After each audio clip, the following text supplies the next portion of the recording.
All right, we are on. So welcome everybody, another Thursday night. Tonight we are testing advanced students, and I'm going to go over a little bit about why meditation is so important, but I'd like to answer your questions first. So if anybody has a question, raise your hand.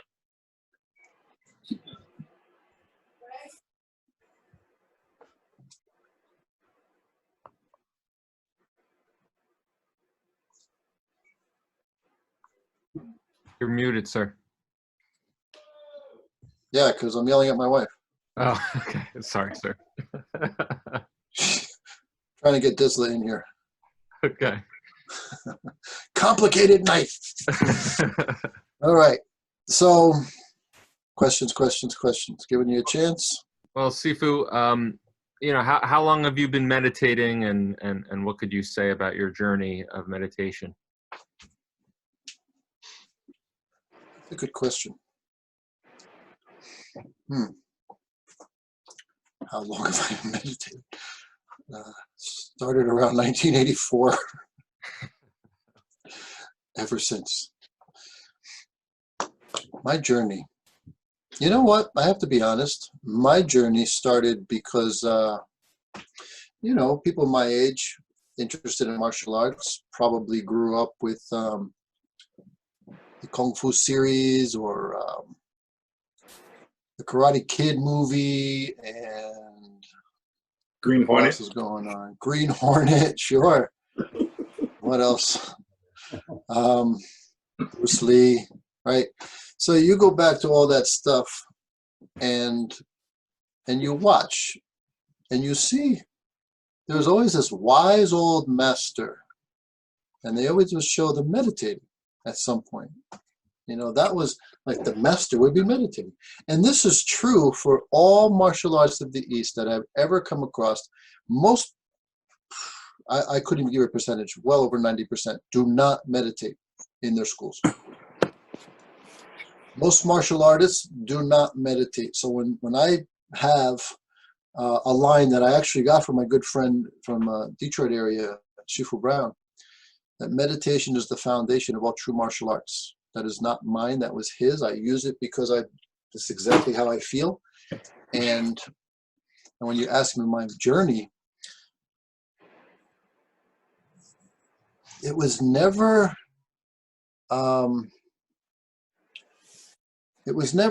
disconnected. It was never like he had this concept of we have to reconnect martial arts to meditation, but I never experienced it without it. And so when I say most martial arts, the most popular martial arts are karate, judo, taekwondo, right? Going way back. And they weren't meditating. But anyone I've ever spoken to, I say, who's the master, right? Who brought it here, or who did your teacher train with? A lot of people learn in the military. And the highest rank or the oldest student, a lot of time it was a military person. And they would say, I'd say, well, did your teacher meditate? And they say, oh yeah, he meditated. But they didn't for some reason. So it's because so many martial artists, they're into the fighting and the violence and the, at least the self-defense aspect. And they don't think about this. They talk about it, but they don't realize this is not just focus on breaking boards. This is focusing to control your thoughts and your emotions and how you live your life, how you see the world. We talk about the ultimate goal. And one day I'll talk about Bakwa's some of the poetry is very interesting, because even the lineage, those who've gone to etiquette, we have the lineage class, we talk about teacher to teacher to teacher, right? There was given a name. So I'm not going to get into that now, but there's a meaning to the poetry, and it's consistent with what I'm talking about. The real goal of the practice is to become one with Tao, to become one with all, to reach oneness. How do you do that? Punching and kicking. So that's the thing. You're punching and you're kicking and you're grappling and you're throwing and all these things. And how do you tie it into this raising the consciousness? How do you tie it into controlling all areas of your life? So the older master example, even in TV and movies, you did show them meditating. So when I met my good friend back in high school who was training in Kung Fu, and I didn't know the difference from one martial art to the other, like most people come to the school, they don't know one martial art to the other. And I just thought it was amazing how he could move. And then I started learning. And when I would learn, I would practice repetition, right? Go through the movements. But I would also sit in my room, back in my parents' house, and I'd sit cross-legged on the floor, and I would meditate, visualizing the forms, visualizing the techniques that I learned in class. So you could say way back in 83, 84, I taught myself how to meditate just because, for whatever reason, the fantasy aspect, I suppose, I knew we were supposed to be meditating. So I physically practiced and then I mentally practiced. And that's a huge help with also your ability to comprehend lessons and remember things, really. Because if you just walk through it a little bit and then, you know, wait till you get back to class. I always had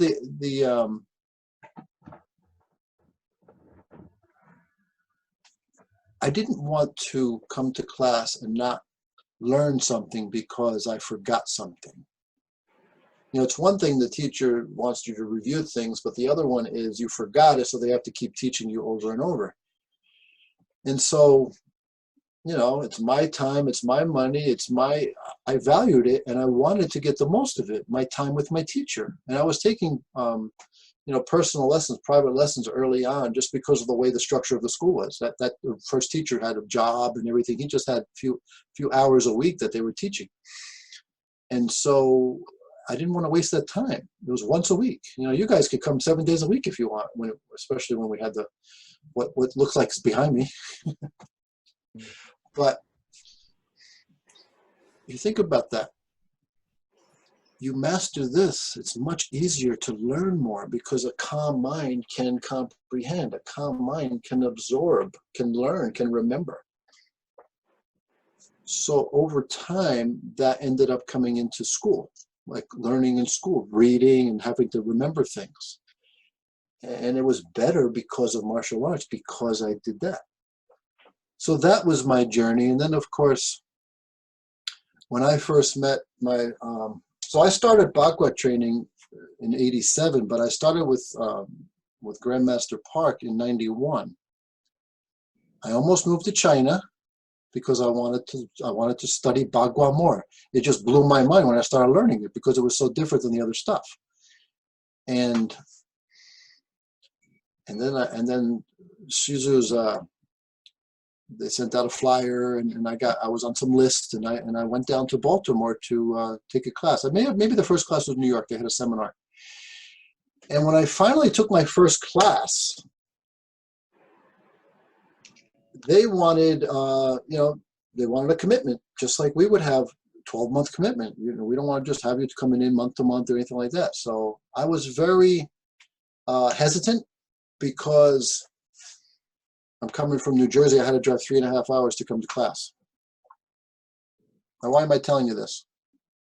It's all tied together because what did he do in that first class? They sat me down, they taught me how to breathe, and they taught me how to meditate. And in my mind, this is the real thing. I knew immediately this is the real thing.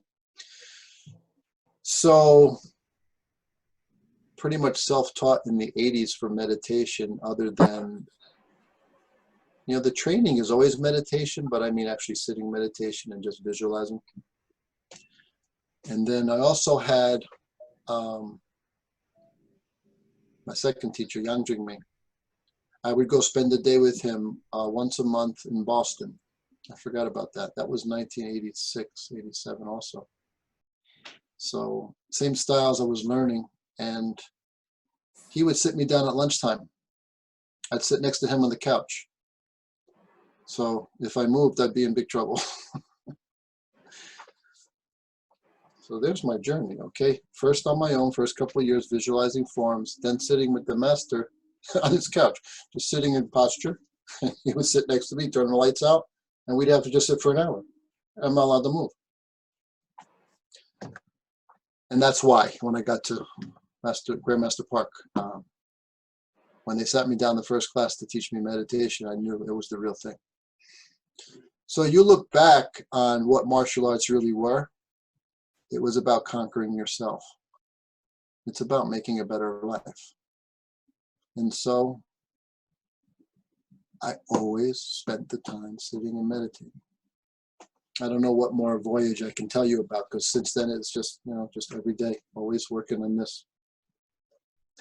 There is no doubt that the physical training also is very meditative, but we have such a habit of distraction. So think about how much time we have such a busy society, especially before all this, right? Go, go, go. And it's very hard to put the time in. But when you put the time in, there is absolutely a spiritual aspect. From sitting on a cushion to all the way, even sparring, even if you had a fight, the mind should drop and the body can perform without thought. That's the highest level. That's like a self-defense situation. If you have to think, or if you're thinking, you're actually in your own way. Which is why, again, meditation is the foundation. Other question.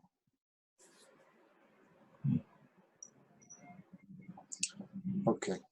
So, welcome, Mr. Disler.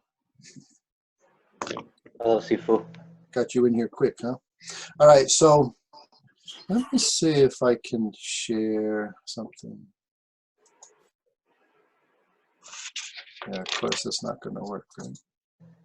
No, of course not. Let's see. All right. You can see the board? Sir. Okay. I had put a board behind me, but it's difficult with the light of the computer, so what comes first? You're having trouble.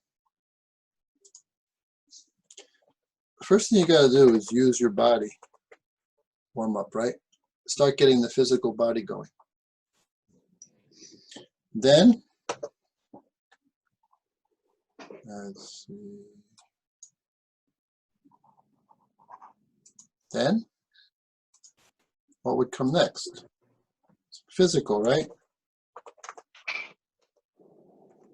Physical practice. Then, now physical practice, that's why in the Qigong class there's a regular warm-up, right?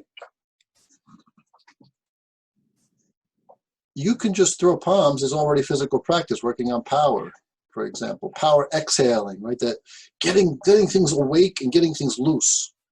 And it could be anywhere from a couple minutes to a couple hours physical practice, depending on your schedule and ability to do that. So whatever the physical practice is, then what?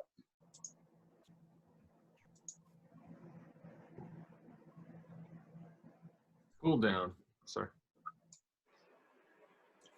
After physical practice, you do Qigong.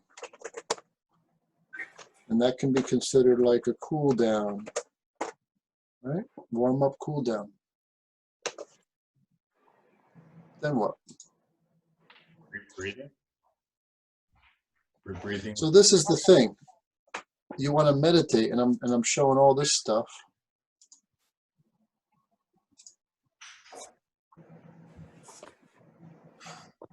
So you warm up, you do some physical practice, you calm down, and you do some Qigong.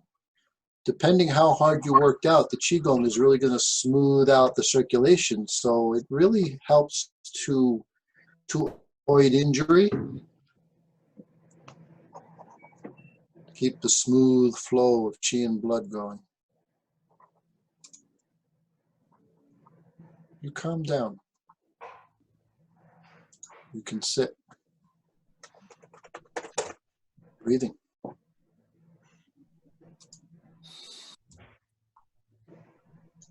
Then what?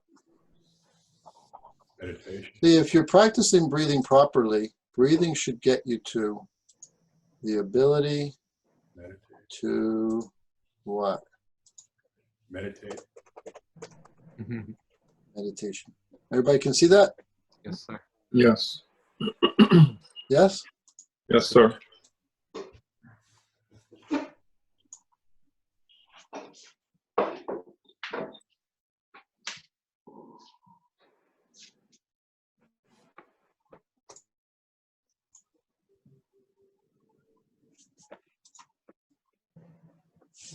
Everybody was able to see that? Yes. Okay. So why am I showing you that? Because in order to conquer this, no different than physical training, you want to exercise physically, you have to do a warm-up.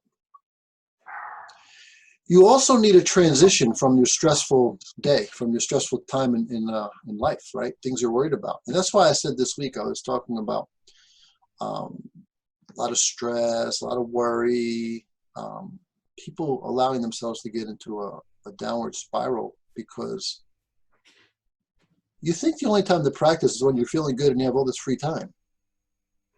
But the most important time to get going is when you're feeling stressed and don't feel like practicing. That's how you change your body and your mind. You have a habit to actually just get started. Just bend over, start loosening up, shaking out, right? Number 0. And then go through the warm-up. And then it starts to change, this transition. And then do some physical, throw some palms, whatever. A little physical that you know. And I'm talking about how to get to meditation. So now warm-up, physical, then loosen up with a little qigong. It could be basic qi exercise. It could be very simple. People know 8 animals. You could do that. It depends how much time you have. But it's a transition to then normal breathing and then sit and work on the breathing exercises. Now, the orientation classes have the breathing exercises in them, and we now put the breathing class in there, teaching breathing. I had Mr. Fellner, we had that one, and we had etiquette class too. But anyone who doesn't know the cleansing breath and the filling breath and the third breath, which is prescription, usually people learn how to hold. And the process of going through your breathing, so breathing, the breathing exercises is kind of like the warm-ups when you're stretching, like you're kicking high, right? And we tell students, why do we kick so high? So kicking low is easy. That's the idea. When you do more, less is easy. So in the breathing exercises, you're actually creating a bigger capacity of the lungs. The lung capacity increases. It's literally stretching. It's big breathing. It's developmental breathing. This is not meditation breathing. This is developmental breathing. But when you get to the prescription breath, that's the one that starts to develop things, okay? And usually you're taught to hold first. And people who have more high blood pressure, a lot of stress and tension in the body, maybe they get headaches, things like that, they really have to go easy. But you'll find that you'll be able to, for example, lower your blood pressure with breathing, okay? You learn to gently hold without force, and that naturally, if you're consistent, will increase how long you can hold. And the only way to increase how long you can hold is because this starts to shut up. All those thoughts stop talking to you. All those voices in your heads, just, they lay off. And then you finish your breathing and the mind is in a complete different state. So then you just stay there. And you go right into meditation. And your meditation can go very deep, very quickly with that sequence. Using the body as a focal point, change, transition from the stress, change your mind by focusing on your body, calm things down through the breathing, and finally, meditation.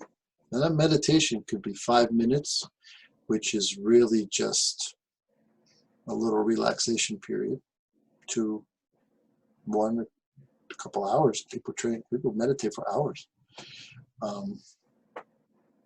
How long should it be? Well, it shouldn't be stressful. And what I like to tell people when they're trying to increase, when you want to stop, when you want to get up, just tell yourself a little longer, and then forget about that thought and go back to meditating. And then it starts to come back, or you're thinking again, and a little longer, a couple more minutes, go back to meditation, which means go back to your focal point. Remember, you use the focal point until you don't need it, and then you just try to become like a pure awareness. But as soon as there's thoughts coming and you have to get back to your focal point, you gotta like put the lasso on. My second teacher would say, it's like a monkey mind. He said you have to give the monkey a banana. Keep it busy. That's the focal point. The monkey focuses on the banana. It doesn't run around crazy, right? So you come back to your focal point and you go back to just awareness. Third time, body wants to move, you're getting restless. Don't keep pushing it, because after 3, you're going to be, or by the time of 3, it's going to become more stressful. So there's a forceful or aggressive way to increase your meditation time. It's like when I was sitting with my second teacher, just sit on the couch, don't move. You're sitting next to the master, you don't move. So I didn't have much choice. But, and we kind of have that here in the group, normally when we're together, because if you're the one shifting around, moving, you want to get up, then you're going to disrupt everybody. So it kind of forces you to go longer than maybe you would on your own. But you talk to advanced students who've been meditating, and they'll even tell you it takes 15, 20 minutes sometimes to get deep. It really depends where you're coming from. It depends on your development. And one day to another can be very different. But there's no question that when you practice more frequently, when you're consistent in your practice, it's like building a muscle. A muscle that's continuously worked, or an exercise where you continuously increase the resistance. Heavy weight is easy for that person. Your body is developed for it. So a heavy weight to one person can be very light to another person, depending on what they've done, what their body's used to. So a long meditation can be very easy for someone. I mean, it's hard to ever say easy with meditation, but you can go deep and completely lose track of time. That's a real good meditation. That's a deep meditation. It's a lot like sleep, but the difference is really there's always this consciousness. There's always an awareness. It's just you lose track of time, that's all. What would be good to do after meditation? Some say sleep. Okay, that's when you would go to, you can get up and do some more Qigong. Why? So, going back to that, warm up gets things moving. Physical practice spends some energy, burns off some of that excess stress. Qigong calms you down, cools you down, and smooths things out, so you start to relax. Breathing is how you build energy. Meditation is really about saving energy. See, a quiet mind is a calmer mind, is one that's not spending much energy. You don't get tired when your mind is calm. That's why so many people are exhausted with the kind of stress we're under these days, with the unknown, because of so much emotional stress, so much thinking and worrying, that people are exhausted. But after meditation, more Qigong. And, which is Qigong, but you can do stationary and you can move up to what? Moving or stepping or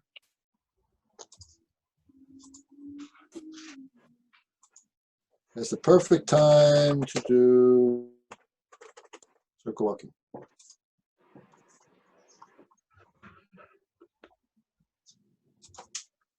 Why?